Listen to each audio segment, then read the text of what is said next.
कश्मीर जाना पड़ेगा। कश्मीर में आप देखेगा इंडियन आर्मी को हत्या करने जा रहे हैं और भारतीय जनता पार्टी का जो कर्मी है उन लोगों को हत्या करने जा रहे हैं। अभी ममता को मेरा सोच है 60 के ज्यादा सीट नहीं मिल सकते उनको। पश्चिम बंगाल में भारतीय जनता पार्टी का सरकार कंफर्म बन रहे, उन लोग जग गया, हिंदू लोग जग गए, तब उनको आ रहे। उसका एक्चुअल कोई धर्म नहीं है, वो सिर्फ राजनीति के विषय में सबको बंगाल को बेच देना चाह रहे हैं। अब मिठुन दादा तो आया है, ये बंगाल का एक तो क्या महागुरु है, तो ये तो बंगाली लोग को अच्छा ही लगेगा। और जय श्री राम का नारा सुनते हैं तो वो जो भूत जैसे भागने लगते हैं, वो दीदी भी भागने लगते हैं। तो ऐसा ही हुआ है। तो वो तो दीदी का अपना मस्तिष्क में नहीं चलता। वो बोलते हैं सब बहिरागत है, जो हिंदी बोलता है वो बहिरागत है। वोट का पहले पूजा करने पड़ेगा, क्योंकि हिंदू लोग जग गया है। बंगाल का सबका साथ सबका विकास कोई कर सकते हैं तो ये सिर्फ नरेंद्र दामोदर दास मोदी का हाथ पकड़ कर ही हो सकता है। ये मेरा सोच है। जो राष्ट्रवादी सरकार एक ही तो है पूरा भारत में, और कांग्रेस सरकार तो मेरा देश को टुकड़ा कर दिया एक टाइम में। महिला का धर्षण को माने सामान्य बात बोलती है कोई भी महिला का धर्षण हो ওটা सामान्य কথা, ওটা কোনো ব্যাপার না। बच्चा ছেলেরা सब दुष्टुमी करे, इसका अक्खा है उसका घर का लड़की का अगर होगा ऐसा बोल सकेंगी हो। अब ममता दी का जो है अभी जय श्री राम का नारा, वो तो सुनते ही बखला जाती है, पता नहीं उसमें क्या भरा हुआ है। हम किसी पार्टी सपोर्टर नहीं है, मगर व्यक्तिगत रूप से नरेंद्र मोदी से बहुत ही प्रभावित हैं। लोग डर के सामने बोल नहीं पाते थे, अब तो कुछ लोग बोलना भी शुरू कर दिए हैं, और अभी भी काफी लोग हैं जो डरे हुए हैं, डर के सामने बोल नहीं पाते हैं।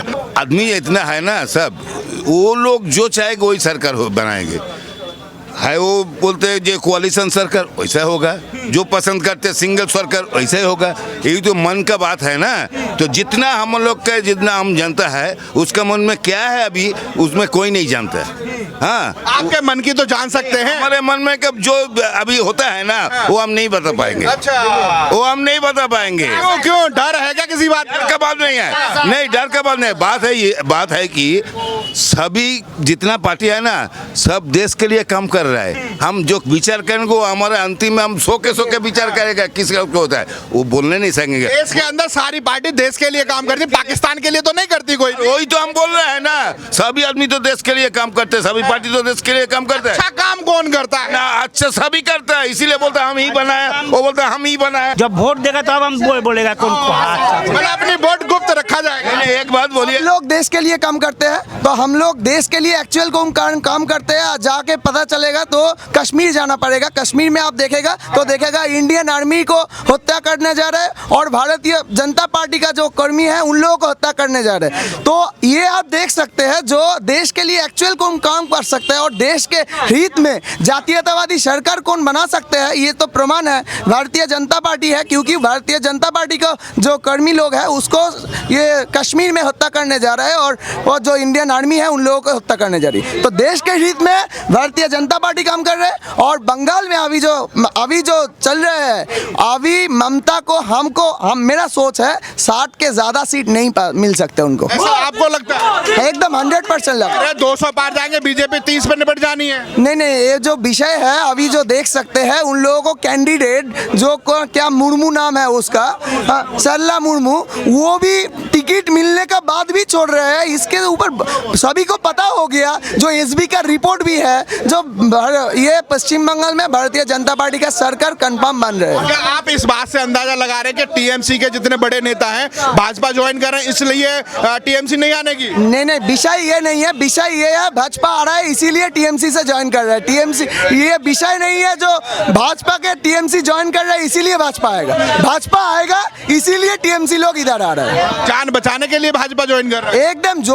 जो ये है वोट है वो डूब जाएगा 2-5 दिन का बाद। कौन वो डूबने वाला नौका में कौन रह सकते हैं? तो सभी को तो आना ही पड़ेगा, जो एक तो सेफ साइड में तो आना ही पड़ेगा, तो इसीलिए आ रहे हैं। एक बात जानने की कोशिश करेंगे, जो आज कल को नामांकन होना है दीदी का, पहले चंडी मंदिर में जाकर के पूजा करती हैं, फिर रमजान मस्जिद में जाकर के चादर चढ़ाते हैं। क्या दिखाना चाहते हैं? दोनों कम्युनिटी को खुश कर करके क्या दिखाना चाहते हैं? एक तो विषय है जो उसका धर्म है, तो वो रमजान में वो क्या माथा में फेट्टी बांध कर वो रमजान में जाते हैं, इफ्तार पार्टी करने के लिए, तो इफ्तार अभी आ रहे पूजा करने के लिए। जब देखा जो शंखा गुरु जो है उन लोग जग गया, हिंदू लोग जग गया, तब उनको आ रहे उसका एक्चुअल कोई धर्म नहीं है, वो सिर्फ राजनीति के विषय में सबको बंगाल को बेच देना चाह रहे हैं। वो जो अपना धर्म है, अपना धर्म निभाएगा तो और एक धर्म को बेइज्जत करने का कोई मकसद उसका हक नहीं होता है, हक नहीं बनता है, तो वो ये करते रहते हैं। टीएमसी वाले कह रहे हैं दादा को ज्वाइन कराया भाजपा में, ये तो नक्सली है पहले से ही,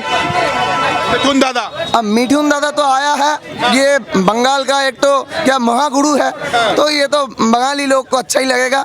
हम भी बंगाली है, हमको भी बहुत अच्छा लगता है जो मिठुन दा ऐसा एक तो बड़ा, वो क्या बोलते हैं, वो जोड़ा बागान का लड़का है, वो थोड़ा दूर पहले ही है, वो जोड़ा बागान का लड़का है। वो बंगाली कल्चर जो है वो उसके पास है, और हम लोग बंगाली लड़का होकर बहुत गर्व महसूस करते हैं। आप तो गर्व महसूस करते हैं, पर टीएमसी वाले तो आरोप लगा रहे हैं नक्सली हैं ये। सुनिए, विषय जो है टीएमसी वाले ये भाजपा को जो एक तो पार्टी है बीजेपी, उसको 130 आदमी को टांग में लटका दिया वो रस्सी देके, तो वो हर एक विषय में वो भाजपा का भूत देखते हैं, और जय श्री राम का नारा सुनते हैं तो वो जो भूत जैसे भागने लगते हैं वो दीदी भी भागने लगते हैं, तो ऐसा ही हुआ है। तो दोबारा से दिखाई देगा ऐसा कि जय श्री राम के नारे से दीदी फिर ऐसे करने लगे? जो विषय है उसको पीके चलाते हैं, तो वो तो दीदी का अपना मस्तिष्क में नहीं चलता। वो बोलते हैं सब बहिरागत है, जो हिंदी बोलता है वो बहिरागत है, तो एक पीके तो बहिरागत है, तो उससे 450 करोड़ रुपया देके उसको भाड़ा करके क्यों ले आना हुआ ये बंगाल में, ये बंगाल का लोग पूछ रहे हैं। तो अब क्या लग रहा है कि जिस तरीके से अब तो ममता दीदी कह रही हैं जय श्री राम नहीं बोल रहे, तो हर हर महादेव तो बोल ही रही हैं, चंडी के मंदिर में जाकर के पूजा तो कर ही रही है ना?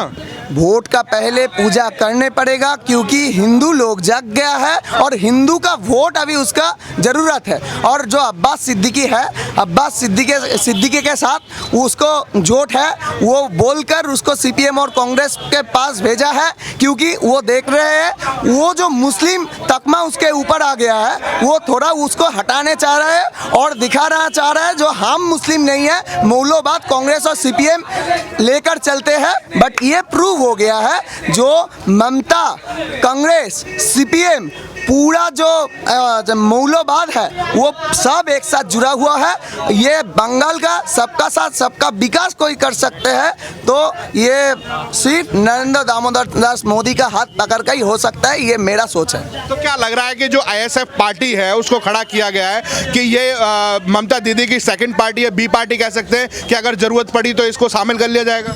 देखिए, विषय ये है जो अभी दिखाई दे रहा है, जो ममता उसके साथ जोड़ करते हैं तो साधारण लोग देखते हैं जो वो मुस्लिम पार्टी है, ऐसे ही उसका मुस्लिम एक तो तकमा लग गया है, तो वो मुस्लिम तकमा हटाने के लिए उसके साथ म्यूचुअल करके उन लोगों को सीपीएम के साथ जोड़ करवा दिया। और सीपीएम, कांग्रेस, तृणमूल सब बोलते हैं बीजेपी खराब है, तो बीजेपी खराब है तो अभी मौलवाद उन लोगों के घर में देकर थोड़ा वोट उधर मांगने चाहते हैं और दिखाने चाहते हैं हम हिंदूवादी है और राष्ट्रवादी है।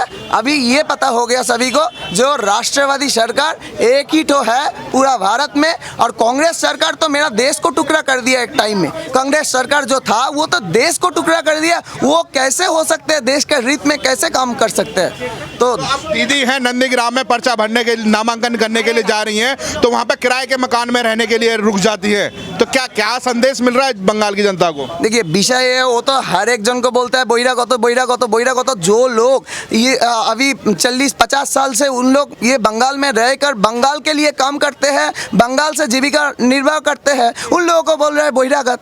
तो वो तो बहिरागत हो गया, वो मुख्यमंत्री हो सकते हैं, बट उधर का इलाका भित्तिक भारत तो एक देश है, तो पश्चिम बंगाल तो एक तो राज्य है, तो उधर का बाहर का भारत का लोग इधर बहिरागत हो सकते हैं, तो वो भी नंदीग्राम में बहिरागत ही है ना। दीदी का राज रहा है, महिलाओं की सुरक्षा में क्या इजाफा? महिला का धर्षण को माने सामान्य बात बोलती है कोई भी महिला का धर्षण हो ওটা सामान्य कथा, ওটা কোনো ব্যাপার না। बच्चा ছেলেরা सब दुष्टुमी करे, इसका अक्खा है, उसका घर का लड़की का अगर होगा ऐसा बोल सकेंगी हो? नहीं बोल सकेंगी। मगर हम लोग सारे मिल के एक बात सोचे हैं, अब की बार 200 पार। हाँ, अब ममता दी का जो है अभी जय श्री राम का नारा वो तो सुनते ही बखला जाती है, पता नहीं उसमें क्या भरा हुआ है, पता नहीं। तो हाँ, क्या लग रहा है कि अब की बार जो यहाँ पर जो माहौल दिखाई दे रहा है उससे क्या एहसास हो रहा है? बंगाल की जनता ने क्या ठाना है अब की बार? बंगाल की जनता पूरी ठान लिए है अब की 21 में पद्म फूल हम लोग फुटा के रहेंगे। सारा पश्चिम बंगला ममता बनर्जी का हवाई चट्टी नहीं चलेगा, उसका भाईपो को लेके जो अपना दलबाजी कर रही है वो नहीं चलेगा। हम लोग महिला मोर्चा होके सारे लोग जितने पश्चिम बंगाल के सब कोई उनके अगेंस्ट में है सारे। आपकी ब्रिगेड में उसका पता चली गया होगा, परसों जो ब्रिगेड हुआ हम लोग का उसमें पता चली गया होगा। लेकिन हम लोग चाहते हैं कि ममता बनर्जी को हटा के नया सरकार, मोदी जी का सरकार यहाँ बैठे। सारे मुख्यमंत्री चेहरा तो है नहीं यहाँ पर, मुख्यमंत्री चारा नहीं है। जब यहाँ पर आएगा सरकार, मुख्यमंत्री का चारा भी उग जाएगा, उस वक्त उग के ही हम लोग यहाँ दिखाएंगे। कोई ना कोई तो मुख्यमंत्री बनेगा, जब सरकार बनेगा तो मुख्यमंत्री जरूर बनेगा। तो क्या लग रहा है कि जो ब्रिगेड में जो रैली की 10 लाख लोगों का एक टारगेट लेकर के काम किया, कह रहे हैं टीएमसी वाले तो ये पैसे से कोई भी बुला सकता है? नहीं, नहीं ऐसी कोई बात नहीं है, पैसा लेके सब कोई जाएगा ऐसा तो नहीं है। सारा जिला में जितने जिले हैं सारे जिला के लोग उस दिन ब्रिगेड में ही थे। तो ऐसे तो हम सारे जिले के लोग को पैसा देके, अपना तो नहीं है कि हम पैसा देके यहाँ बुला लेंगे, ऐसा तो नहीं है। हम लोग कलकत्ता के हैं, जोड़ासा को ईस्ट का है, हम लोग तो रहेंगे। सारा जिला को कौन बुलाया? वो लोग तो सब मैसेज देख के आए ना, जो लॉरी भर के गाड़ी भर के सब लोग आया, किस लिए आया? मोदी जी के सपोर्ट। रेल की टिकट कर दी, पैसे पहुंचा दिए, हजार रुपए घर तक पहुंचाए। वो सब बात अगर आप छेड़ेंगे तो ये तो बहुत दूर तक लोग आए हैं, अपने पैसे खर्च करके लोग पहुंचे हैं। हम भी गए थे, हम किसी पार्टी सपोर्टर नहीं है, मगर व्यक्तिगत रूप से नरेंद्र मोदी से बहुत ही प्रभावित हैं, उनके हर काम से प्रभावित हैं, इसलिए हम गए। तो मेरी तरह लाखों लोग गए थे उस दिन। तो क्या लग रहा है अब की बार क्या माहौल यहाँ का? पर वह 100% परिवर्तन होगा, 100%। जी हाँ, दीदी ने तो टाल ठोक दी है कि अब की बार तो मोदी नहीं दिखाई देंगे। दीदी तो पिछले बार लोकसभा में भी बोली थी कि 44 में 44, और इस बार देख लीजिए आप, लोकसभा में 44 में बोली थी 44 मिलेगा, बीजेपी को एक भी नहीं मिलेगा। बीजेपी को देख लीजिए 18 सीट पिछली बार मिला था लोकसभा में, तो इसमें आप अंदाजा लगा सकते हैं कि इस बार क्या हाल होगा। कह रहे हैं कि लोकसभा में तो अलग माहौल था, विधानसभा में तो अलग है। वही तो आप देख लीजिए, सभी उनके जितने बड़े बड़े अच्छे नेता सब चले इसमें, सब भाजपा में चले आए। तो अब इससे अंदाज लगा सकते हैं क्या परिस्थिति है। कहते हैं कि गांव के लोग कह रहे हैं कि गरीबों की मसीहा बन के ममता दीदी निकल के आई, उन्होंने हमें राशन दिया, साइकिल दी, पढ़ाई के लिए पैसे दिए। वो इमेज वही दिखाकर वो आई, मगर वो यहाँ आने के बाद उनका दूसरा रूप दिखा गया। हम लोग भी पहले उनसे प्रभावित हुए, लगा कि नहीं ये आई है, ये कुछ करेंगी, मगर ये तो पिछली सरकार से भी बदतर काम की इन्होंने। इसलिए मतलब लोग इनसे क्षुब्ध हो गए हैं। लोग डर के सामने बोल नहीं पाते थे, अब तो कुछ लोग बोलना भी शुरू कर दिए हैं, और अभी भी काफी लोग हैं जो डरे हुए हैं, डर के सामने बोल नहीं पाते हैं। डर किस बात का है? डरेंगे, पकड़ के पीट देंगे, मार देंगे, उठा के जेल में बंद कर देंगे, आपको गांजा केस, ड्रग्स केस डाल देंगे, तो आप क्या कीजिएगा? तो यही चलता आ रहा है, लेकिन अब लोग डर खत्म हो गया है।